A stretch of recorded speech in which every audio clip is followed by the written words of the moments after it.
My name's JOSSPe3dy and I'm on a mission to build the biggest, most insane mega base in the history of single player Minecraft, breaking the boundaries of what is thought to be possible and achievable by a single player, and all without dying a single time. So far on my journey to the history books, I've become a netherite god by obtaining over 6,400 pieces of ancient debris and building a full netherite beacon. I've also flattened a 7,700 chunk area to house the central section of my mega base, dug the first of the 9 huge perimeters, and built a wool farm consisting of 400 sheep, and this is just the beginning. If you want to support me on my mission to the history books, then hit that subscribe button, and with that, the journey continues. In today's video, I continue work on the central section of my mega base by digging the second 401 by 401 block smooth-sided perimeter and building an iron farm which consists of 252 villagers and 42 zombies, which produces 40,000 iron ingots per hour. This is much needed as this has been my iron source for the last 2,000 days. I'll be needing millions of iron ingots and blocks for my mega base and all the projects I have planned. I'm going to split this video up into 3 phases. Phase 1 is to dig the perimeter, which is by far going to be the longest and most painful phase. Why? Why has there got to be so much lava in this game? Phase 2 is to gather all the resources for both the farm and the storage system. And finally, phase 3 is to build the farm. I already know this video is going to take months to complete, so let's not waste any more time and jump straight into it. Right, first things first, all of this land needs to go. That's better.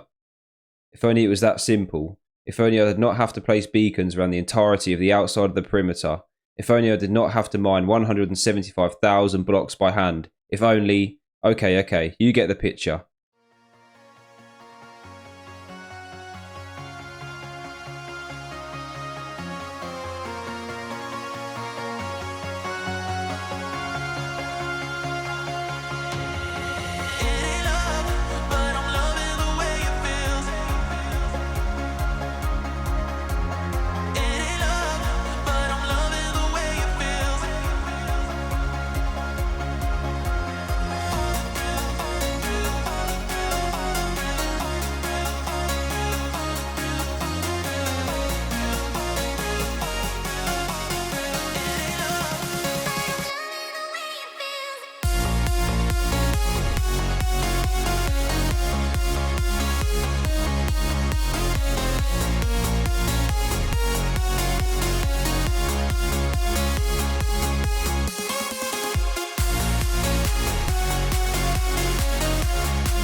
After a month of grinding and pain from the stupid amounts of lava inside this perimeter, phase 1 is finally complete.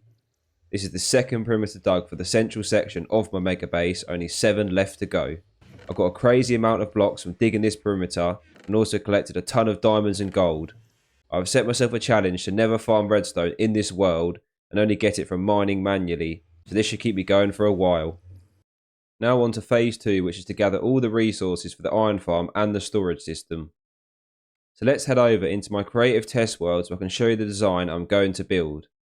I'd love to take credit for this design, but I'm a noob compared to some of the Minecraft technical players out there. This fairly simple expandable stacking iron farm is designed by Nico is Lost. I've decided to make mine produce 40,000 iron ingots an hour. This is plenty for me in my hardcore world, as all I need to do is AFK for 24 hours and I have 1 million iron ingots.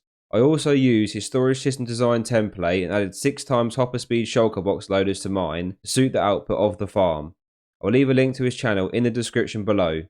Now let's jump back into the hardcore world and check the material list to see what we need to gather.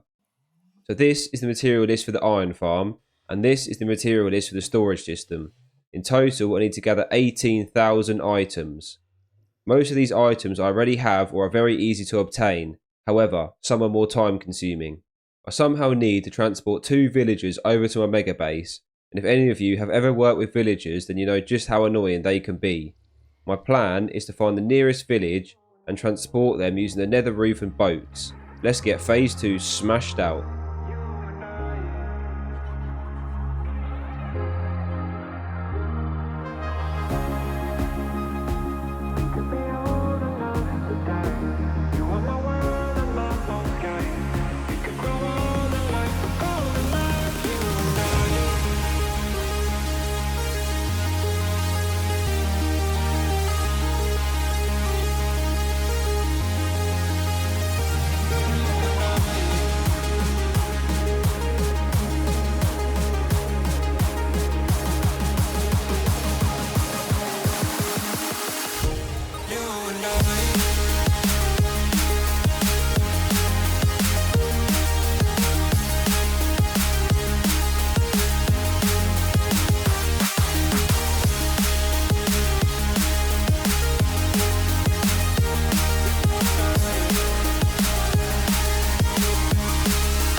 Now I have gathered up all the materials for the farm, found the centre of the perimeter, and brought over 2 villagers. There's only one thing left to do: complete the third and final phase of the video. So let's go.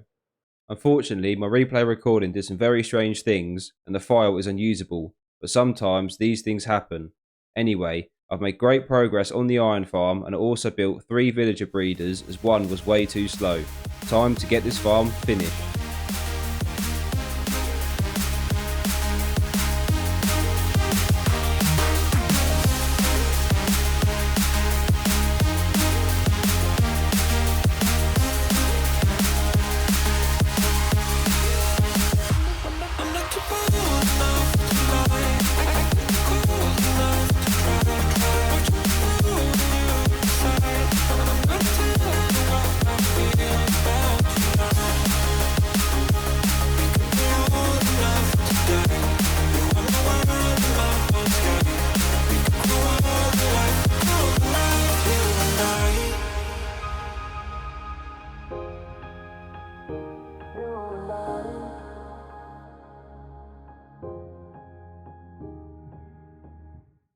And there we have it, the iron farm and the storage system is complete. Did an overnight AFK session and the farm works perfectly and has produced me a ton of iron. My days of struggling for iron are over. We are one step closer to my dream of building the biggest, most insane mega base in the history of single player Minecraft. I want to thank you all for the support, and if you want to follow me on this journey, then hit that subscribe button, and until next time, JOSSPe3dy out.